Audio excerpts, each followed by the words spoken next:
Welcome back to Beena's learning class. ഇന്ന് നമ്മൾ 7ാം ക്ലാസ്സിലെ ബേസിക് സയൻസ് അല്ലെങ്കിൽ അടിസ്ഥാന ശാസ്ത്രത്തിൻ്റെ 6ാമത്തെ ചാപ്റ്ററാണ് ഹീറ്റ് ഇൻ എവരിഡേ ലൈഫ് അല്ലെങ്കിൽ താപം നിത്യജീവിതത്തിൽ. ഇതിൻ്റെ ഒരു പാർട്ട് ഞാൻ ഇട്ടിട്ടുണ്ടോ നിങ്ങളെ, എന്നാലും അത് കാണാത്തവർക്ക് വേണ്ടി ഞാൻ അതും കൂടി ഒന്ന് പറയാം. ഒരു 2 മിനിറ്റ് കൊണ്ട് അതായത് ഇന്നലെ തന്ന നോട്ട് ഞാൻ ഒന്നും കൂടി ഒന്ന് പറയാം കേട്ടോ. എന്നിട്ട് അതിൻ്റെ ബാക്കി നോട്ടും കൂടെ എഴുതിയെടുക്കണേ. Observe the picture, what energy form are utilised here. അതായത് ടെസ്റ്റിനകത്തിൽ കുറേ പടങ്ങൾ പേജ് നമ്പർ 11 കുറേ ചിത്രങ്ങൾ കൊടുത്തിട്ടുണ്ട്.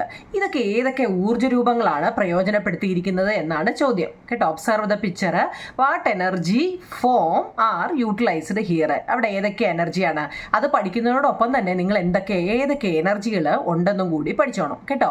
നമ്മുടെ അടുത്ത് ഒരു 4-5 എനർജിയുടെ പാഠത്തിന്റെ പേര് എന്താണ്? ഹീറ്റ് ഇൻ എവരിഡേ ലൈഫാണ്, താപം നിത്യജീവിതത്തിൽ അല്ലേ. അതിനകത്തിൽ ഏതൊക്കെ എനർജി പഠിച്ചു എന്ന് പറയുമ്പോൾ ഏതൊക്കെയാണ് നിങ്ങളെ? Light energy, solar energy, electric energy, heat energy and mechanical energy. അതായത് ലൈറ്റ് എനർജി എന്ന് പറഞ്ഞാൽ പ്രകാശോർജം, സൗരോർജം, വൈദ്യുതോർജം, താപോർജം, യാന്ത്രികോർജം എന്നിവയാണ്. ഓക്കെ ആണോ നിങ്ങളെ? ഒന്നാമത്തെ ചോദ്യം ആണോ? എന്താണ്? ഒബ്സർവ് ദ അതായത് നമ്മുടെ ടെസ്റ്റിൽ 11ാമത്തെ പേജിൽ കുറേ പടം തന്നിട്ടുണ്ട്. അതൊക്കെ ഏതൊക്കെ ഊർജ്ജമാണെന്നാണ് കേട്ടോ. ഊർജ്ജത്തിന് എന്താണ്? എനർജി എന്നാണ്, അത് ഓർത്തോണേ. ഇനി 2ാമത്തെ ചോദ്യം നോക്കിക്കേ. താപോർജം പ്രയോജനപ്പെടുത്തുന്ന സന്ദർഭങ്ങൾ എന്തെല്ലാം? നമ്മുടെ ഹീറ്റ് എനർജി യൂസ് ചെയ്യുന്നത് എന്തിനൊക്കെയാണ് നിങ്ങളെ? ഹീറ്റ് എനർജി യൂസ് ചെയ്യുന്നത്, താപോർജം പ്രയോജനപ്പെടുത്തുന്നത് എന്തോത്തിനൊക്കെ? For cooking, for heating water, for drying cloth, firewood etcetera, for അയണിങ് ഡ്രസ്സ്. എന്ന് വെച്ചാൽ പാചകം ചെയ്യാൻ, വെള്ളം ചൂടാക്കാൻ, ഫോർ ഹീറ്റിംഗ് വാട്ടർ, അതുപോലെ തന്നെ ഡ്രൈയിങ് ക്ലോത്ത് വസ്ത്രങ്ങൾ, വിറക് എന്നിവയൊക്കെ ഡ്രൈ ചെയ്യാം, ഉണക്കാൻ. ഡ്രൈയിങ് ക്ലോത്തും ഫയർവുഡ് അല്ലേ. ഫയർവുഡ് എന്ന് വെച്ചാൽ എന്താ? വിറകൊക്കെ നമുക്ക് ഉണക്കാൻ വെയിൽ വേണം അല്ലേ, ചൂട് വേണം. ഫോർ അയണിങ് ഡ്രസ്സ്, നമ്മൾ തുണി തേക്കത്തില്ലേ, അതിനും എന്ത് വേണം? ചൂട് വേണം. താപം എന്ന് വെച്ചാൽ ചൂടെന്നാണ് അർത്ഥം കേട്ടോ. ചൂട് കേട്ടോ, അത് ഓർത്തോണേ. ഇനി തണുപ്പ് കാലത്ത് വെളിച്ചെണ്ണ കട്ടിയാകുന്നത് ശ്രദ്ധിച്ചിട്ടുണ്ടോ? കാരണം എന്ത്? ഇതെല്ലാം ടെസ്റ്റിലെ ക്വസ്റ്റ്യൻ ആണ് നിങ്ങളെ. എന്താണ് കാരണം? How you noticed coconut oil കണ്ടോ? Solidifying during winter. What is the reasons? അതായത് ഡ്യൂറിങ് വിൻ്റർ സീസണിൽ, അതായത് വിൻ്റർ ടെമ്പറേച്ചറിൽ ഡിക്രീസ്, ഡ്യൂറിങ് വിൻ്ററിൽ temperature decreases so liquid coconut oil changes in the solid state. തണുപ്പ് കാലത്ത് എന്താവും നിങ്ങളെ? താപനില കുറയുന്നു. തണുപ്പ് കാലത്ത് താപനില അങ്ങ് കുറയുന്നു. ടെമ്പറേച്ചർ എന്ത് ചെയ്യുന്നു? ഡിക്രീസ് ആവുക എന്ന് വെച്ചാൽ കുറയുന്നു. അപ്പോൾ തന്മൂലം ദ്രാവക അവസ്ഥയിലുള്ള വെളിച്ചെണ്ണ എന്തായിട്ട് മാറുന്നു? ഖരരൂപത്തിലോട്ട് കട്ടിയായിട്ട്. അതായത് നമ്മുടെ വെള്ളത്തിന് 3 സ്റ്റേജിലുണ്ട്: ഖരം, ദ്രാവകം, വാതകം. Solid, liquid, gas. കട്ടിയുള്ളത് സോളിഡായിട്ടുള്ളതിനെയാണ് നമ്മൾ എന്ത് പറയുന്നത്? കട്ടിയായിട്ടുള്ളത് അല്ലേ. ഖരം എന്ന് പറഞ്ഞാൽ ലിക്വിഡാണ് അല്ലേ. ദ്രാവകം അല്ലെ, ലിക്വിഡ്. ഖരം, ദ്രാവകം. വാതകം ഉണ്ട്, ഏതാണ്? എയർ അല്ലേ. അതായത് അതിനെക്കുറിച്ചൊക്കെ നമ്മൾ ഇന്നലെ പറഞ്ഞതാണ്. അപ്പം 3 ക്വസ്റ്റ്യൻ്റെ ആൻസർ വൃത്തിയായിട്ട് എഴുതി പഠിക്കണം. ഇനി 4ാമത്തെ ചോദ്യം, വാട്ട് ഈസ് ഹീറ്റ്? താപം എന്നാൽ എന്ത്? Heat is a form of energy that can change the state of matter. പദാർത്ഥങ്ങളുടെ അവസ്ഥയിൽ മാറ്റം വരുത്താൻ കഴിയുന്ന ഊർജ്ജ രൂപമാണ് താപം. ഇതുപോലെ തന്നെ എഴുതിയെടുത്തോണം നിങ്ങൾ. എന്താണ് താപം എന്നാൽ എന്ത്? അല്ലെങ്കിൽ ഹീറ്റ് എന്നാൽ എന്ത്? Heat is a form of energy that can change the state of matter. പദാർത്ഥങ്ങളുടെ അവസ്ഥയിൽ മാറ്റം വരുത്താൻ കഴിയുന്ന ഊർജ്ജ രൂപമാണ് താപം. അങ്ങനെയാണെങ്കിൽ what is transmission of heat? താപപ്രേക്ഷണം എന്നാൽ എന്താണ്? താപ പ്രേക്ഷണം എന്നാൽ എന്താണ്? Transmission of heat refers to the flow of heat from one place to another. താപം ഒരിടത്ത് നിന്നും മറ്റൊരിടത്തേക്ക് പ്രവഹിക്കുന്നതാണ് താപപ്രേക്ഷണം എന്ന് പറയുന്നത്. ഇത് 2 1 മാർക്കിന്റെ ചോദ്യമാണ്. ഹീറ്റ് എന്നാൽ എന്താണെന്നും ട്രാൻസ്മിഷൻ ഓഫ് ഹീറ്റ് എന്നാൽ എന്താണെന്നും മനസ്സിലാവുന്നുണ്ടോ? നിങ്ങൾ എല്ലാം ഇംഗ്ലീഷും മലയാളവും എഴുതി വെച്ചിട്ടുണ്ട്. What happened to the pot after turning off the glass stove for a why does the pot lose heat?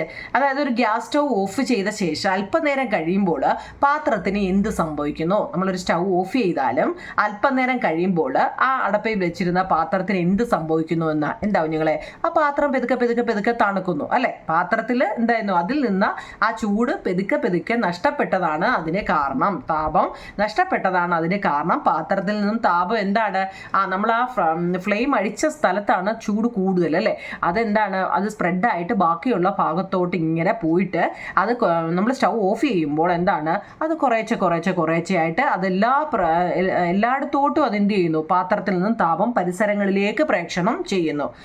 Because the pot loses the heat is transferred to the surrounding എന്ന് വെച്ചാൽ എന്താ, കുറേശ്ശെ എല്ലായിടത്തോട്ടുമായിട്ട് ചൂട് കുറഞ്ഞ് ഗ്യാസ് ഓഫ് ചെയ്യുമ്പോൾ കുറേശ്ശെ ഇല്ലാതാകുന്നു. ഈ ചാപ്റ്ററിൻ്റെ ഏറ്റവും കൂടുതൽ പ്രത്യേകത എന്ന് വെച്ച് കഴിഞ്ഞാൽ ഒരുപാട് എക്സ്പെരിമെൻ്റ് ഉണ്ട്.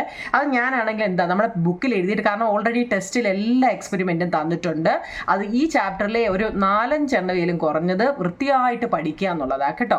ഞാനത് ഇതിനകത്തോട്ട് എഴുതിയില്ല കുഞ്ഞുങ്ങളെ, കാരണം മലയാളത്തിൻ്റെ ടെസ്റ്റ് ആയാലും ഇംഗ്ലീഷിൻ്റെ ടെസ്റ്റ് ആയാലും അത് അതിൽ തന്നെ ഉണ്ട്.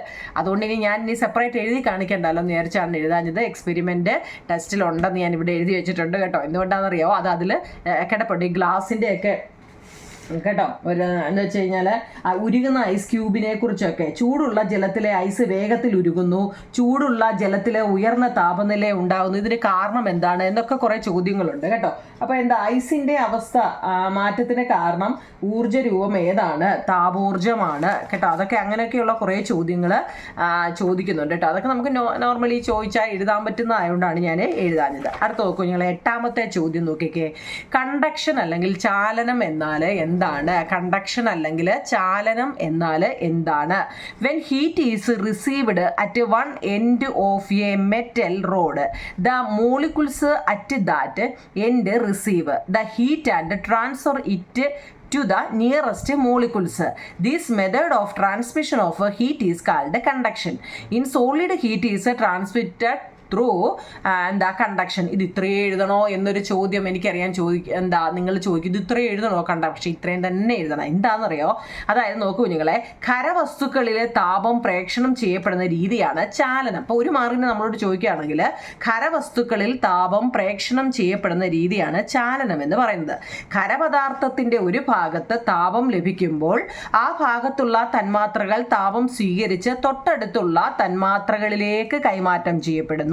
ഇത്തരം താപം കൈമാറി പ്രേക്ഷണം ചെയ്യപ്പെടുന്ന രീതിയാണ് നമ്മൾ എന്ത് പറയുന്നത്, ചാലനം അല്ലെങ്കിൽ കണ്ടക്ഷൻ എന്ന് പറയുന്നത് അല്ലേ. എന്താ ഞങ്ങളെ, ഖരവസ്തുക്കളിൽ താപം പ്രേക്ഷണം ചെയ്യപ്പെടുന്ന രീതിയാണ് ചാലനം അല്ലെങ്കിൽ കണ്ടക്ഷൻ എന്ന് ഒരു മാർക്കിന് ചോദിച്ചാൽ എഴുതാം. പക്ഷെ 2-3 മാർക്കിന് ചോദിച്ചു കഴിഞ്ഞാലേ, ഈ ഖരപദാർത്ഥത്തിന്റെ ഒരു ഭാഗത്ത് നമ്മൾ ചൂട് കൊടുക്കുമ്പോൾ, ഇന്നലെ നമ്മളത് പറഞ്ഞ എന്താ, ഖരപദാർത്ഥത്തിന്റെ എന്ന് വെച്ചാൽ കട്ടിയുള്ള ഒരു വസ്തുവിന്റെ ഒരു ഭാഗത്ത് നമ്മൾ ചൂട് കൊടുക്കുമ്പോൾ ആ ഭാഗത്തെ തന്മാത്രകൾ എന്താണ്, അത് ആ ഭാഗത്തുള്ള തന്മാത്രകൾ ചൂട് താപം എന്ന് വെച്ചാൽ നമ്മൾ ചൂടാന്ന് ഓർത്തണം, അത് സ്വീകരിച്ച് തൊട്ടടുത്തുള്ള തന്മാത്രകളിലേക്ക് കൈമാറ്റം ചെയ്യപ്പെടുന്നു. ഇങ്ങനെ താപം കൈമാറി പ്രേക്ഷണം ചെയ്യപ്പെടുന്ന രീതിയാണ് എന്തോ ഞങ്ങളെ കണ്ടക്ഷൻ അല്ലെങ്കിൽ ചാലനം. മനസ്സിലായോ? നമ്മളിപ്പോൾ ഗ്യാസിൽ തൊട്ട് ഒരു പാത്രത്തിൽ വെള്ളം വെക്കുമെങ്കിൽ നമ്മൾ ആ ബർണറിൽ കൂടി വരുന്ന എന്താണ്, അത്രയും ഭാഗം മാത്രമാണ് ആദ്യം ചൂടടിക്കുന്നത്. കുറേശ്ശെ കഴിയുമ്പോൾ എന്താണ്, ആ പാത്രം ഫുള്ള് നല്ലപോലെ ചൂടാകും, അതിനകത്തിരിക്കുന്ന പദാർത്ഥവും ചൂടാകില്ല, മൊത്തത്തിൽ ചൂടാവും. അതായത് ആദ്യമേ ചൂടടിക്കുന്ന ഭാഗവും പിന്നെ അതിലുള്ള തന്മാത്രകൾ, അതാ ഇവിടെ പറയുന്നത്, അതിലുള്ള താപം സ്വീകരിച്ചിട്ട് തൊട്ടടുത്തുള്ള തന്മാത്രകളിലേക്ക് കൈമാറ്റം ചെയ്യപ്പെടുന്നു. ഇങ്ങനെ കൈമാറ്റം ചെയ്തുകൊണ്ടിരിക്കുന്നതിന് എന്ത് പറയുന്നത്, ചാലനം അല്ലെങ്കിൽ കണ്ടക്ഷൻ എന്ന് പറയുന്നത്. താപം നന്നായി കടത്തിവിടുന്നവ സബ്സ്റ്റൻസ് ദാറ്റ് കണ്ടക്ട്. താപം നന്നായി കടത്തിവിടുന്നവ substance that conduct heat well. ഏതിലൊക്കെയാ? Aluminium, copper, iron. അലൂമിനിയവും ചെമ്പും ഇരുമ്പും ഒക്കെ എന്താണ്, നല്ലതുപോലെ താപത്തിനെ കടത്തിവിടുന്നവയാണ്. അങ്ങനെയാണെങ്കിൽ കടത്തിവിടാത്തവ ഏതൊക്കെയായിരിക്കും? Wood, glass rod. Wood substance that do not conduct well. ഇത് പരീക്ഷയ്ക്ക് 2 മാർക്കിന് ചിലപ്പോൾ ഇത് നിങ്ങളുടെ ഡിഫറൻസ് ചോദിക്കാം കേട്ടോ, എഴുതിക്കോണേ കുഞ്ഞുങ്ങളെ. അപ്പോൾ നമ്മൾ 10 ക്വസ്റ്റ്യൻ ആൻസർ ഇമ്പോർട്ടൻ്റ് ആണ്, ഈ 10 എണ്ണവും പഠിച്ചിട്ടുണ്ട്. അടുത്ത 11ാമത്തെ ക്വസ്റ്റ്യൻ നോക്കൂ കുഞ്ഞുങ്ങളെ. What are good conductors and poor conductors? ചോദ്യം നല്ലപോലെ കേൾക്കണേ. What are good conductors and poor ഈ ഗുഡ് കണ്ടക്ടേഴ്സ് എന്ന് വെച്ചാൽ അതിൻ്റെ മലയാളമേ സുചാലകങ്ങൾ. പുവർ കണ്ടക്ടർ എന്ന് വെച്ചാൽ കുചാലകങ്ങൾ. സുചാലകങ്ങളും കുചാലകങ്ങളും. നല്ലല്ലേ പേര് കേൾക്കാൻ? നോക്കിയോ നിങ്ങളെ. Substance which allow heat to pass through them. by conductor are called good conductor. എന്നാലോ the substance which do not allow heat to pass through them well are called poor conductor. മനസ്സിലായി കാണത്തില്ല അല്ലേ? അതായത് നമ്മുടെ ചാലനം വഴി താപം നന്നായിട്ട് ചൂട് നന്നായിട്ട് കടത്തി വിടുന്നവയെ വസ്തുക്കളെ എന്താ പറയുന്നത്? സുചാലകങ്ങൾ അല്ലെങ്കിൽ ഗുഡ് കണ്ടക്ടർ. താപം കടത്തി വിടാത്തവയെ നമ്മൾ കടത്തി വിടുന്നതും കടത്തി വിടാത്തതും ഏതൊക്കെയാണെന്ന് പഠിച്ചു അല്ലേ? അങ്ങനെ കടത്തി വിടാത്ത വസ്തുക്കളെ കുചാലകങ്ങൾ അല്ലെങ്കിൽ പുവർ കണ്ടക്ടർ എന്നും പറയുന്നു. താപം നന്നായി കടത്തിവിടുന്നവയെ സുചാലകങ്ങളെന്നും താപത്തെ കടത്തിവിടാത്തവയെ കുചാലകങ്ങളെന്നും വിളിക്കുന്നു. ഗുഡ് കണ്ടക്ടർ എന്നും പുവർ കണ്ടക്ടറേയും ഡിഫറൻസ് പരീക്ഷയ്ക്ക് ചോദിക്കും. ആ രണ്ട് മാർക്കാണ്, നിസ്സാരമായിട്ട് കരുതരുത്. അതുപോലെ തന്നെ അതിൻ്റെ കൂടെ എക്സാമ്പിളും എഴുതാം. ഗുഡ് കണ്ടക്ടറും പുവർ കണ്ടക്ടറും എന്താണ്? അലൂമിനിയം ഒരു ഗുഡ് കണ്ടക്ടറാണ്. ചെമ്പ്, ഇരുമ്പ്, പെൻസിലിൻ്റെ ലെഡ്, സ്റ്റീല് ഇതെല്ലാം ഗുഡ് കണ്ടക്ടറാണ്. അങ്ങനെയാണെങ്കിൽ പുവർ കണ്ടക്ടറോ? Wood, glass, plastic, cotton, paper ഇതെല്ലാം പുവർ കണ്ടക്ടറാണ്. പരീക്ഷയ്ക്ക് ഇത് തങ്ങളുടെ ഡിഫറൻസ് ചോദിച്ചാൽ ആ രണ്ടുപേരെയും ഇതിനകത്ത് 3-4 എക്സാമ്പിളും ഒക്കെ എഴുതാമെങ്കിൽ മാർക്ക് ഫുള്ളാണ്. അടുത്ത് നോക്കിക്കേ, കൺവെക്ഷൻ എന്നാൽ എന്ത്? സംവഹനം എന്നാൽ എന്താണ്? കൺവെക്ഷൻ ആണ് വാതകങ്ങളിലും ദ്രാവകങ്ങളിലും തന്മാത്രകളുടെ സ്ഥാനമാറ്റം മുഖേന നടത്തുന്ന താപപ്രേക്ഷണ രീതിയാണ് സംവഹനം. Convection is the method of transmissions of heat in gases and liquid by the displacement of molecules. Convection is the method of transmissions of heat in gases and liquid by the displacement of molecules. വാതകങ്ങളിലും ദ്രാവകങ്ങളിലും തന്മാത്രകളുടെ സ്ഥാനമാറ്റം മുഖേന നടക്കുന്ന താപപ്രേക്ഷണ രീതിയാണ് സംവഹനം. നമ്മളിപ്പോൾ എന്തൊക്കെ പഠിച്ചു? എന്തൊക്കെയാണ് നിങ്ങളെ? Heat എന്താണ്? ട്രാൻസ്മിഷൻ ഓഫ് ഹീറ്റ് എന്താണ് അല്ലേ? പിന്നെ എന്തൊക്കെ പഠിച്ചു? തണുപ്പ് കാലത്ത് വെളിച്ചെണ്ണ ഉറയുന്നതിനെ കുറിച്ച് ചോദിച്ചു. ഹീറ്റിൻ്റെ ഉപയോഗങ്ങളെക്കുറിച്ച് പഠിച്ചു അല്ലേ? കണ്ടക്ഷൻ എന്നാൽ എന്താണെന്ന് പഠിച്ചു. ചൂടിനെ കടത്തിവിടുന്നവ ഏതൊക്കെയാണ്? ഗുഡ് കണ്ടക്ടറും പുവർ കണ്ടക്ടറും തമ്മിലുള്ള ഡിഫറൻസ് പഠിച്ചു. കൺവെക്ഷൻ എന്നാൽ എന്തെന്ന് പഠിച്ചു. 12 എണ്ണം വളരെ ഇമ്പോർട്ടൻ്റ് ക്വസ്റ്റ്യൻ ആണ്, നല്ലതുപോലെ പഠിക്കുക എന്നുള്ളതാണ്. 13ാമത്തെ ചോദ്യം, ചാലനത്തിലും സംവഹനത്തിലും താപപ്രേക്ഷണം നടക്കുമ്പോൾ തന്മാത്രകൾ വഹിക്കുന്ന പങ്ക് എന്താണ്? What is the role of molecules in the transmission of heat by conduction and convection? എന്താവും ഞങ്ങളെ? In convection the molecules serve as the medium ആയിരിക്കും. തന്മാത്രകൾ താപപ്രേക്ഷണത്തിനുള്ള ഒരു മാധ്യമമായിട്ട് നിലകൊള്ളുന്നു എന്നാണ്. തന്മാത്രകൾ ആ ചൂടിനെ കൊണ്ടുപോകത്തില്ല, അങ്ങോട്ടും ഇങ്ങോട്ടും കൊണ്ടുപോകുന്നത് ആ തന്മാത്രകൾ എന്ന് പറഞ്ഞാൽ അവിടുത്തെ ഒരു മാധ്യമമാണ്, ഇടനിലക്കാർ മാത്രമാണെന്നാണ് പറയുന്നത് കേട്ടോ. Does the heat from the sun reach the earth by conduction or convection? സൂര്യനിൽ നിന്നും ഭൂമിയിലേക്ക് ചാലനം വഴിയോ സംവഹനം വഴിയോ താപം എത്തുമോ? കാരണം എന്ത്? ചോദ്യം നല്ലൊരു ചോദ്യമല്ലേ ഇത്? നോക്കിയോ നിങ്ങളെ, does the heat from the sun reach the earth by conduction or convection? സൂര്യനിൽ നിന്നും ഭൂമിയിലേക്ക് ചാലനം വഴിയോ അല്ലെ സംവഹനം വഴിയോ താപം എത്തുമോ? അതിന് കാരണം എന്താണ്? നോക്കൂ ഞങ്ങളെ, സൂര്യനിൽ നിന്നും ഭൂമിയിലേക്ക് ചാലനം വഴിയോ സംവഹനം വഴിയോ താപം ഒന്നും എത്തുകയില്ല. കാരണം ഭൂമിക്കും സൂര്യനും ഇടയിലെ ശൂന്യ സ്ഥലമുണ്ട്. സൂര്യനും ഭൂമിക്കും ഇടയിൽ താപം പ്രേക്ഷണം ചെയ്യുന്നതിന് ഒരു മാധ്യമത്തിന്റെ ആവശ്യം, അവിടെ മാധ്യമം ഇല്ല എന്നാ പറയുന്നത് കേട്ടോ. there is no medium between the earth and the sun, therefore heat cannot be transmitted by conduction or convection. എന്ന് വെച്ചാൽ എന്താ? there is no medium between their earth and the sun, therefore heat cannot be transmitted by conduction or convection. അത് important ചോദ്യമാണ്. ഇംഗ്ലീഷുകാർക്ക് ഇത്രയേ ഉള്ളൂ, മലയാളംകാർക്ക് കേട്ടോ. അതുപോലെ തന്നെ how does the heat from the sun reaches the earth? എങ്ങനെയാണ് നോക്കിക്കോ നിങ്ങൾ, നമ്മുടെ സൂര്യനിൽ നിന്നും ചൂട് ഭൂമിയിൽ വരുന്നത് എങ്ങനെ? ഇറ്റ് ഈസ് എ റേഡിയേഷൻ, വികിരണം വഴിയാണ് കേട്ടോ. അപ്പം ഇന്നലെ നമ്മൾ ഈ 15 ക്വസ്റ്റ്യൻ ആയിരുന്നു പഠിച്ചത്. ഇന്ന് നമ്മൾ 16ാമത്തെ ക്വസ്റ്റ്യൻ നോക്കിയോ നിങ്ങളെ, എന്താണ് റേഡിയേഷൻ അല്ലെങ്കിൽ വികിരണം എന്നാൽ എന്താണ്? മാധ്യമത്തിന്റെ സഹായമില്ലാതെ താപം പ്രേക്ഷണം ചെയ്യപ്പെടുന്ന രീതിയാണ് വികിരണം അല്ലെങ്കിൽ റേഡിയേഷൻ എന്ന് പറയുന്നത്. ഈ വികിരണം വഴി എല്ലാ ദിശകളിലേക്കും താപം പ്രേക്ഷണം ചെയ്യപ്പെടുന്നു. വെളുത്തതോ മിനുസമുള്ളതോ ആയ പ്രതലങ്ങൾ വികിരണ താപത്തെ കൂടുതൽ പ്രതിപദിക്കും. എന്താ ഞാൻ മുമ്പ് നമ്മൾ പറഞ്ഞായിരുന്നു, സൂര്യനിൽ നിന്നും നമ്മുടെ ഭൂമിയിലോട്ട് അടിക്കുന്ന പ്രകാശം അതിന് ഇടയ്ക്ക് എന്താണ്? ശൂന്യതയാണ് അല്ലേ? അപ്പൊ അതെങ്ങനെയാണ് അടിക്കുന്നത്? റേഡിയേഷൻ വഴിയാണ്. മാധ്യമത്തിന്റെ സഹായമില്ലാതെ താപം പ്രേക്ഷണം ചെയ്യപ്പെടുന്ന രീതിയാണ് വികിരണം വികിരണം. ഈ വികിരണം വഴി എല്ലാ ദിശകളിലേക്കും താപം പ്രേക്ഷണം ചെയ്യപ്പെടുന്നു. വെളുത്തതോ മിനുസമുള്ളതോ ആയ പ്രതലങ്ങൾ വികിരണ താപത്തെ കൂടുതൽ പ്രതിപദിക്കും. Radiation is the method by which heat is transmitted without the help of a medium. Heat is transmitted to all directions through എന്താവും ഞങ്ങളെ radiation. White or smooth surface reflect radiant heat more than black or rough surface. അത് നല്ലപോലെ surfaces എഴുതിയെടുക്കണം നിങ്ങൾ. അത് radiation എന്നാൽ എന്ത് നിങ്ങളുടെ ടെസ്റ്റിലുണ്ട്, എന്നാലും അതൊരു പ്രധാനപ്പെട്ട ചോദ്യമാണ് കേട്ടോ. നോക്കിക്കേ, വികിരണം വഴി താപം പ്രേക്ഷണം ചെയ്യപ്പെടുന്നത് എങ്ങനെയായിരിക്കും? വികിരണം വഴി താപം പ്രേക്ഷണം ചെയ്യപ്പെടുന്നത് some situations when heat is transmitted by radiation. അതായത് പ്രകാശിച്ചു കൊണ്ടിരിക്കുന്ന ഫിലമെന്റ് ബൾബിൽ നിന്നും താപം താഴെ എത്തുന്നു. എങ്ങനെയാവും? ആ ചോദ്യം നിങ്ങൾക്ക് മനസ്സിലായോ? വികിരണം വഴി താപം പ്രേക്ഷണം ചെയ്യപ്പെടുന്നത് എങ്ങനെയൊക്കെയാണെന്ന് കേട്ടോ. ഞാനത് എങ്ങനെയൊക്കെയെന്ന് എഴുതിയിട്ടില്ല. വികിരണം വഴി താപം നമുക്ക് എങ്ങനെയൊക്കെയാണ് പ്രേക്ഷണം ചെയ്യപ്പെടുന്നത്. Some situations when heat is transmitted by radiation. നമുക്ക് നോക്കിയേ, നല്ലപോലെ കത്തിക്കൊണ്ടിരിക്കുന്ന ഒരു ബൾബേ അതിനകത്തിൽ എങ്ങനെയാണ് താപം താഴോട്ട് താഴെ എത്തുന്നു. Heat reaches down from A glowing bulb. അതുപോലെ തീജ്വാലയിൽ നിന്നുള്ള താപം പരിസരങ്ങളിലേക്കും വ്യാപിക്കുന്നു. നമ്മൾ ഒരിടത്ത് തീ കൂട്ടിയിട്ട് കത്തിച്ചാൽ അവിടെ അത്രയും ഭാഗം അതിന് വട്ടമാണോ? അല്ല, അത് എത്രത്തോളം അവിടെ ചുറ്റുവട്ടത്തോട്ട് ആ പ്രകാശം അടിക്കുകയല്ലേ. Heat from firewood flame spread around അല്ലെ. തീജ്വാലയിൽ നിന്നുള്ള താപം ആ പരിസരങ്ങളിലേക്ക് വ്യാപിക്കുന്നു.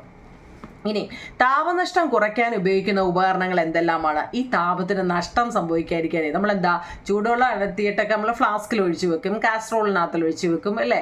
അതുപോലെ തന്നെ ഇപ്പം ഇൻഡക്ഷൻ കുക്കറുണ്ട്, തെർമൽ റൈസ് കുക്കറുണ്ട് അല്ലേ. Thermo flask, thermal rice cooker, casseroles, നിങ്ങൾക്ക് ഫ്ലാസ്കുകൾ കേട്ടോ. അല്ലാത്ത ഏതെല്ലാം പലതരത്തിലുള്ള ഇപ്പോൾ ഫ്ലാസ്കുകളുണ്ട്. നിങ്ങൾ സ്കൂളിൽ കൊണ്ടുപോകുന്ന തന്നെയല്ലേ കുപ്പികൾ. അതൊക്കെ വെള്ളം എന്താണ് താപത്തെ നഷ്ടം സംഭവിക്കാതിരിക്കാൻ അല്ലേ, താപനഷ്ടം കുറയ്ക്കാൻ നമ്മൾ ഉപയോഗിക്കുന്ന ഉപകരണങ്ങളാണ് അതൊക്കെ. നല്ലപോലെ അറിയണേ കുഞ്ഞുങ്ങൾ. നിങ്ങൾക്ക് അറിയാവുന്നതൊക്കെ എഴുതിക്കോ. ഇപ്പം ഞാൻ തന്ന എക്സാമ്പിളോ അതൊന്നും ആവണമെന്നില്ല, പക്ഷെ ക്വസ്റ്റ്യനുകളൊക്കെ അറിഞ്ഞിരിക്കണേ ഏതൊക്കെയാ എങ്ങനെയൊക്കെയാന്ന്. അപ്പം 18 നമ്മളിപ്പോൾ പറഞ്ഞു. അടുത്ത 19ാമത്തെ ചോദ്യം നോക്കിക്കേ. What is ice box used? Ice ബോക്സിനെ കുറിച്ച് ഒരുപാട് കാര്യം അതിനകത്ത് പറയുന്നുണ്ട് കേട്ടോ. നിങ്ങളപ്പോൾ അത് എന്തൊക്കെയാണെന്ന് നോക്കണേ കുഞ്ഞുങ്ങൾ. ഐസ് ബോക്സിനെ കുറിച്ച് ഇവിടെ നമുക്ക് ഐസ് പെട്ടിയുടെ ഉപയോഗം എന്താണ്? നമ്മൾ ഈ റോഡേ കൂടെ ഒക്കെ ടിൻഡിൻ അടിച്ചുകൊണ്ട് ഐസുകാരൻ പോകുന്നുണ്ട് അല്ലേ. അപ്പം അതുപോലെ തന്നെ നമ്മളൊരു ബേക്കറി ചെന്ന് നമ്മൾ എന്താ ഐസ്ക്രീം മേടിക്കുന്നുണ്ട്. ഇതൊക്കെ എന്താ അവർ ഐസ് പെട്ടിക്കകത്തിലിട്ടല്ലേ വെച്ചിരിക്കുന്നത്. ഇതിൻ്റെ ഉപയോഗം എന്താണ്? ഐസ് വളരെ വേഗം ഉരുകാതെ സൂക്ഷിക്കാൻ ഐസ് പെട്ടി ഉപയോഗിക്കുന്നു അല്ലേ. ഇത് പെട്ടെന്ന് അലിഞ്ഞു പോകാതിരിക്കാൻ വേണ്ടിയാണ് അവർ ഐസ് പെട്ടി ഉപയോഗിക്കുന്നത്. അതുപോലെ തന്നെ മത്സ്യം പോലുള്ള ആഹാര പദാർത്ഥങ്ങൾ കേടുകൂടാതെ സൂക്ഷിക്കാനും ഐസ് പെട്ടി ഉപയോഗിക്കുന്നു. മീനൊക്കെ കേടുവരാതെ നമ്മളല്ലേ മേടിച്ച് കഴിഞ്ഞാൽ എന്താ ഫ്രിഡ്ജിലോട്ട് കൊണ്ടുവെക്കുക അല്ലേ, കേടുകൂടാതിരിക്കാൻ. അപ്പം ഫ്രിഡ്ജ് ഒരു ഐസ് പെട്ടിയാ അല്ലേ. ഐസ് വളരെ വേഗം ഉരുകാതെ സൂക്ഷിക്കാൻ ഐസ് പെട്ടി ഉപയോഗിക്കുന്നു. മത്സ്യം പോലുള്ള ആഹാര പദാർത്ഥങ്ങൾ കേടുകൂടാതെ സൂക്ഷിക്കാനും നമ്മൾ ഐസ് പെട്ടി ഉപയോഗിക്കുന്നു. Ice box is used to keep ice from melting too quickly അല്ലേ. Ice box is used to preserve food items like fish അല്ലേ. ഫിഷ് ഉൾപ്പെടെ എല്ലാ ഫുഡ് ഐറ്റംസുകളും നമ്മളെന്താ ഫ്രീസറിന് ഐസ് പെട്ടിക്കകത്തിട്ട് വെക്കുന്നുണ്ടെന്നാ കേട്ടോ. Okay, how does the ice box minimise all the 3 type of heat loss എന്ന് വെച്ചാൽ എന്താ നിങ്ങളെ? How does the ice box minimise all the 3 type of heat loss? ഏതൊക്കെയാണ്? അതായത് ഐസ് പെട്ടി നിർമ്മിക്കുന്ന തെർമോകോൾ ഒരു കുചാലകമായിട്ട്, അതിൻ്റെ മലയാളം നോക്കണേ കുഞ്ഞുങ്ങളെ. ഐസ് പെട്ടി നിർമ്മിക്കുന്ന തെർമോകോൾ, ഐസ് പെട്ടിയെ കുറിച്ച് ചോദിക്കുമ്പോൾ എഴുതാനുള്ളതാട്ടോ. ഈ ഐസ് പെട്ടി നിർമ്മിക്കുന്ന തെർമോകോൾ കുചാലകമായിട്ട്, കുചാലകം എന്ന് വെച്ചാൽ എന്താണ്? പൂർ കണ്ടക്ടർ അല്ലെ. കുചാലകമായതിനാൽ ചാലനം വഴിയുള്ള താപനഷ്ടം അവിടെ ഉണ്ടാകുന്നില്ല. അതുപോലെ തന്നെ ഐസ് പെട്ടി അടച്ചു സൂക്ഷിക്കുന്നതിനാൽ സംവഹനം വഴി താപനഷ്ടം ഉണ്ടാകുന്നില്ല. അതായത് അവർ നമുക്ക് വേണ്ടി എന്തെങ്കിലും എടുക്കുവാണെങ്കിൽ ഉടനെ തന്നെ അവരതങ്ങ് അടയ്ക്കുന്നു അല്ലേ. വെളുത്ത ഇനാമൽ പെയിന്റ് അടിച്ചിരിക്കുന്നതിനാൽ പുറത്തേക്ക് വിസരണം മൂലം പ്രേക്ഷണം ചെയ്യുന്ന താപം ഉള്ളിലേക്ക് പ്രതിഫലിക്കുന്നു. മനസ്സിലാകുന്നുണ്ടോ? ഇതൊക്കെ ഈ 3 പോയിന്റ് എഴുതിയുള്ളൂ. ആ 3 പോയിന്റും ഇമ്പോർട്ടന്റ് പോയിന്റാ കേട്ടോ. നോക്കുന്നുണ്ടോ നിങ്ങളെ? നല്ലപോലെ നോക്കി അത് മനസ്സിലാക്കണേ. അടുത്ത നോക്കിക്കേ, തെർമോകോള് അതിൻ്റെ ഇംഗ്ലീഷാണ് നമ്മളിപ്പോൾ പറഞ്ഞതിൻ്റെ. അതായത് ice box minimise all the 3 type of heat loss. 3 എഴുതാൻ പറയുന്നത് 3. നോക്കിയേ, thermocol in the ice box is a poor conductor, so the heat loss through conditions is reduced. Heat loss through convection is reduced as the hot box is kept closed. As the inside of the ice box is painted white, the heat radiated outside is reflected back. കേട്ടോ, നമ്മളിപ്പോൾ ഈ പറഞ്ഞ മലയാളത്തിൻ്റെ ഇംഗ്ലീഷാണ് ഇത്. അപ്പോൾ ഇംഗ്ലീഷുകാർ ഇത് എഴുതണം, മലയാളംകാർ അതും എഴുതണം. നിങ്ങളത് രണ്ടും ഇംഗ്ലീഷുകാർ ഇതിട്ട് വായിച്ച് നോക്കിയിട്ട് ഇത് എഴുതണേ ഒന്നുമില്ല. അപ്പം നിങ്ങൾക്ക് എളുപ്പം സംഭവം എന്തോന്ന് പിടികിട്ടും കേട്ടോ. അപ്പം മൊത്തം 20 ക്വസ്റ്റ്യനായി. 21ാമത്തെ ക്വസ്റ്റ്യൻ, നിത്യജീവിതത്തിൽ ഖരവസ്തുക്കളുടെ താപീയ വികസനവുമായി ബന്ധപ്പെട്ടവ. Which are the situations you have noticed in daily life related to thermal expansion of a solid? Electric പോസ്റ്റിൽ വൈദ്യുതി കൊണ്ടുപോകുന്നതിലുള്ള കമ്പിയിൽ വേനൽക്കാലമാവുമ്പോൾ അത് അയഞ്ഞു പോകുന്നു. വേനൽക്കാലത്ത് അത് അയഞ്ഞു പോകുന്നു. തണുപ്പ് കാലമാകുമ്പോൾ അത് വലിഞ്ഞു നിൽക്കുന്നു. സംഭവം മനസ്സിലാവും. നിത്യജീവിതത്തിലെ നമ്മൾ ഖരവസ്തുക്കളുടെ താപീയ വികാസങ്ങൾ എങ്ങനെയൊക്കെ ഏതൊക്കെയാണെന്നോ 2-3 എഴുതാൻ. അപ്പോൾ ഒന്നാമത്തെ എന്താവും നിങ്ങളെ, നമ്മുടെ പോസ്റ്റിൽ റോഡിൽ കൂടെ ഉള്ള ഇലക്ട്രിക് പോസ്റ്റിൽ വൈദ്യുതി കൊണ്ടുപോകുന്നതിനുള്ള അതേ കെട്ടിയേക്കുന്ന കമ്പിയില്ലേ, അത് ചൂട് കാലമാകുമ്പോൾ അത് അയഞ്ഞു പോകുന്നു എന്നാണ് കേട്ടോ. എന്നാൽ തണുപ്പ് കാലമാകുമ്പോഴോ അത് വലിഞ്ഞു നിൽക്കുന്നു. The electric wire is electric post seen suggested in summer suggested in summer. ഇനി രണ്ടാമത്തെയോ, മുറുകി ഉറപ്പിച്ച പേനയുടെ ക്യാപ്പ് ചെറുതായി ചൂടാക്കി ഊരിയെടുക്കുന്നു. നമ്മുടെ പേനയുടെ ക്യാപ്പ് നമ്മൾ ഇട്ടിട്ട് അത് നല്ലതുപോലെ അങ്ങ് മുറുകി തുറക്കാനേ പറ്റത്തില്ലെങ്കിലേ ഒരു എളുപ്പ വഴി എന്താണെന്നറിയോ, ചെറുതായിട്ട് ഒന്ന് ചൂടാക്കി നോക്കണം. നല്ലതുപോലെ ചൂടായി അത് ഉരുകി പോകും. ചെറിയതായിട്ടൊന്ന് എടുക്കുമ്പോൾ ആ പ്ലാസ്റ്റിക്കിനൊരു ചെറിയ മൂവ്മെൻ്റ് ഉണ്ടോ, അന്നേരം അത് ഊരി വരുമെന്നാണ് പറഞ്ഞത് അല്ല. Fight pen cap is removed by heating generally. അതുപോലെ തന്നെ സ്റ്റീൽ പാത്രത്തിൻ്റെ അടപ്പ് സ്റ്റീൽ പാത്രങ്ങൾ തങ്ങളിൽ ചിലപ്പോൾ ഒന്നിനകത്തിലായി പോകുന്നൊക്കെ അവസ്ഥ വരുന്നുണ്ട് അല്ലേ. അപ്പോഴും അത് എടുത്തു മാറ്റാൻ വേണ്ടി നമ്മൾ ചൂടാക്കുമ്പോൾ അത് മാറുന്നു എന്നാണ് പറയുന്നത് അല്ലേ. The light lid of steel tiffin box is opened by generally heating അല്ലേ. ഇതൊക്കെ അമ്മമാർക്ക് അറിയാവുന്ന കുറുക്ക് വഴികളാണ് ഇതെല്ലാം കേട്ടോ. അടുത്ത നോക്കിക്കേ, ടെമ്പറേച്ചർ അല്ലെങ്കിൽ താപനില എന്നാൽ എന്താണ്? അതിൻ്റെ മലയാളം നോക്കണേ നിങ്ങളെ, ടെസ്റ്റിൽ കിടപ്പുണ്ട്. എന്നാലും നിങ്ങൾ അതിൻ്റെ മലയാളം നോക്കിയേ. താപത്തിൻ്റെ അളവിനെ സൂചിപ്പിക്കുന്ന പദമാണ് താപനില. താപത്തിൻ്റെ അളവിനെ സൂചിപ്പിക്കുന്ന പദമാണ് താപനില.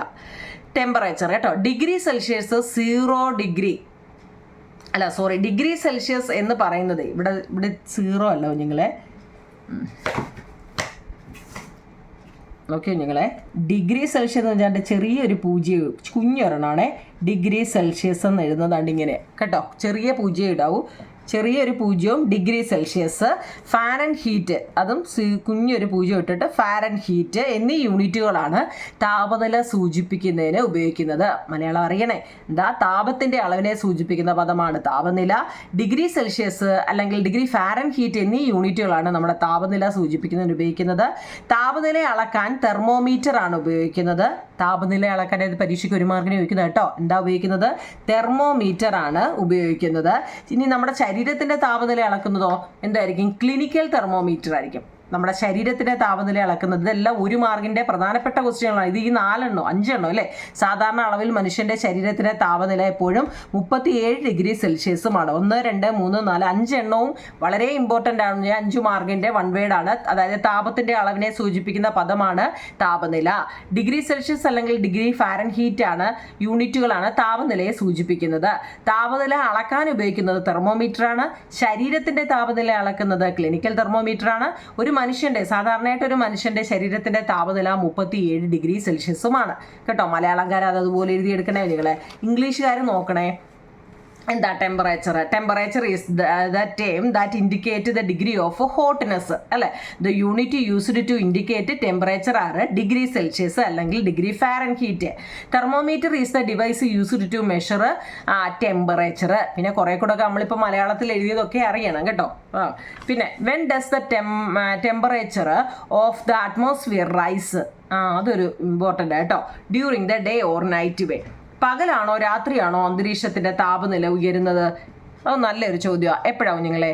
പകലാണോ രാത്രിയാണോ അന്തരീക്ഷത്തിന്റെ താപനില എന്ന് വെച്ചാൽ എന്താ? ചൂട് അല്ലേ. ചൂട് ഉയരുന്നത് എപ്പോഴാ? അല്ലേ. പകലല്ലേ നമുക്ക് ചൂട് കിട്ടും. കാരണം സൂര്യന്റെ ചൂട് അല്ലേ. കാരണം സൂര്യാതാപം മൂലം കര വേഗം ചൂടാകുന്നു. During the day due to the heat from the sun land will be heated faster കേട്ടോ. അതൊരു ഇമ്പോർട്ടൻ്റ് ചോദ്യം. ഒരു വരിയെ ഉള്ളതിലും നല്ലൊരു ചോദ്യമാണ് കേട്ടോ. അടുത്ത നോക്കിയേ, രാവിലെയുള്ള താപനിലയാണോ ഉച്ചയ്ക്കുള്ള താപനിലയാണോ വൈകിട്ടുള്ളതാണോ രാത്രി എന്നൊരു ചോദ്യം വരും കേട്ടോ. രാവിലെയുള്ള താപനിലയാണോ ഉച്ചയ്ക്കും വൈകിട്ടും എന്ന്.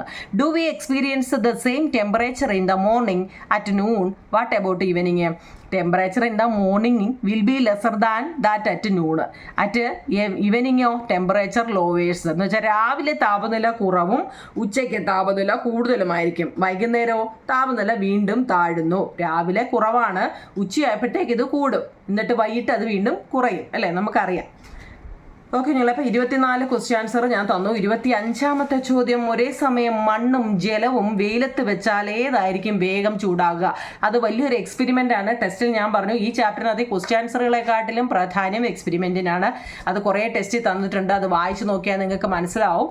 അത് അതുപോലെ തന്നെ പഠിക്കണം വൃത്തിയായിട്ട്. ഒരേ സമയം മണ്ണും ജലവും വെയിലത്ത് വെച്ചാൽ ഏതാവും വേഗത്തിൽ ചൂടാവുക? മണ്ണാണ് വേഗത്തിൽ ചൂടാവുന്നത്, അല്ലേ? If the soil and water are placed under sunlight at the same times which one will get heated faster? സോയിലാണ്, അല്ലേ? സൂര്യപ്രകാശം ഏൽക്കുമ്പോൾ കരയാണോ കടലാണോ ചൂടാകുന്നത്? കര വേഗത്തിൽ ചൂടാവും, അല്ലേ? കടല് സാവധാനമേ ചൂടാവുന്നുള്ളൂ. ഇനി അതുപോലെ തന്നെയാണ് നിങ്ങളെ കരക്കാറ്റും കടൽക്കാറ്റും തമ്മിലുള്ള ഡിഫറൻസ്. നോക്കൂ നിങ്ങളെ, കടൽക്കാറ്റ് ഉണ്ടാകുന്നത് എങ്ങനെയാണ്? ഇത് വൃത്തിയായിട്ട് അങ്ങ് എഴുതിയെടുക്കണേ. കടൽക്കാറ്റ് ഉണ്ടാകുന്നത് എങ്ങനെയാണ്? മലയാളം മീഡിയക്കാർക്കാണ്. ജലത്തേക്കാൾ വേഗത്തിൽ കര ചൂടുപിടിക്കുകയും വേഗത്തിൽ തണുക്കുകയും ചെയ്യുന്നു. ജലത്തേക്കാൾ വേഗത്തിൽ കര ചൂടുപിടിക്കുകയും വേഗത്തിൽ തണുക്കുകയും ചെയ്യുന്നു. അതുകൊണ്ട് പകൽ സമയത്ത് കരയ്ക്ക് കടലിനേക്കാൾ ചൂട് കൂടുതലാണ്. കരയോട് തൊട്ടു മുകളിലുള്ള വായു ചൂട് പിടിക്കുന്നു. ഈ വായു വികസിച്ച് മുകളിലേക്ക് പോകുന്നു. കരയിലെ ചൂടുപിടിച്ച വായു മുകളിലേക്ക് പോകുമ്പോൾ കടലിന് മുകളിലെ തണുത്ത വായു ഈ സ്ഥലത്തേക്ക് വരുന്നു. ഇങ്ങനെയാണ് കടൽക്കാറ്റുണ്ടാകുന്നത്. ഇത് പരീക്ഷയ്ക്ക് ചോദിക്കും, കടൽക്കാറ്റ് ഉണ്ടാകുന്നത് എങ്ങനെയാണ്? കടൽക്കാറ്റാണ് കടൽക്കാറ്റ്, അല്ലേ? സീ ബ്രീസും ലാൻഡ് ബ്രീസും ഒക്കെ അല്ലേ? കടൽക്കാറ്റ് ഉണ്ടാകുന്നത് എങ്ങനെയാണ്? ജലത്തേക്കാൾ വേഗത്തിൽ കര ചൂടുപിടിക്കുകയും വേഗത്തിൽ തണുക്കുകയും ചെയ്യുന്നു. അതുകൊണ്ട് പകൽ സമയങ്ങളിൽ കരയ്ക്ക് കടലിനേക്കാൾ ചൂട് കൂടുതലാണ്. കരയോട് തൊട്ടുമുകളിലുള്ള വായു ചൂട് പിടിക്കുന്നു. ഈ വായു വികസിച്ച് മുകളിലേക്ക് പോകുന്നു. കരയിലെ ചൂട് പിടിച്ച വായു മുകളിലേക്ക് പോകുമ്പോൾ കടലിന് മുകളിലെ തണുത്ത വായു ഈ സ്ഥലത്തേക്ക് വരുന്നു. ഇങ്ങനെയാണ് കടൽക്കാറ്റ് ഉണ്ടാകുന്നത്. അങ്ങനെയാണെങ്കിൽ എങ്ങനെയാവും കുഞ്ഞുങ്ങളെ കരക്കാറ്റുണ്ടാകുന്നത്? കടലിനേക്കാൾ വേഗത്തിൽ കര തണുക്കുന്നു, അല്ലേ? കടലിനേക്കാൾ വേഗത്തിൽ കര അങ്ങ് തണുക്കുന്നു. അതിനാൽ കടലിന് മുകളിലുള്ള വായുവിന് താരതമ്യേന ചൂട് കൂടുതലാണ്. അതിനാൽ കടലിന് മുകളിലുള്ള വായുവാകും കൂടുതൽ വികസിക്കുക. അപ്പോൾ കരയുടെ മുകളിലുള്ള തണുത്ത വായു കടലിലേക്ക് പ്രവഹിക്കുന്നു. ഇതാണ് കരക്കാറ്റും കടൽക്കാറ്റും തമ്മിലുള്ള വ്യത്യാസം എല്ലാ വർഷവും പഠിക്കാനുള്ളതാണ്. അതായത് കടലിനേക്കാൾ വേഗത്തിൽ കര, ഈ വൈകുന്നേരം ആകുമ്പോൾ നമ്മുടെ കര എന്ത് ചെയ്യുന്നു? സൂര്യൻ അസ്തമിച്ച് കഴിഞ്ഞാൽ കര അങ്ങ് തണുത്തുകൊണ്ടേയിരിക്കും, അല്ലേ? അതാ സംഭവം. കടലിനേക്കാൾ വേഗത്തിൽ കര അങ്ങ് തണുക്കുന്നു.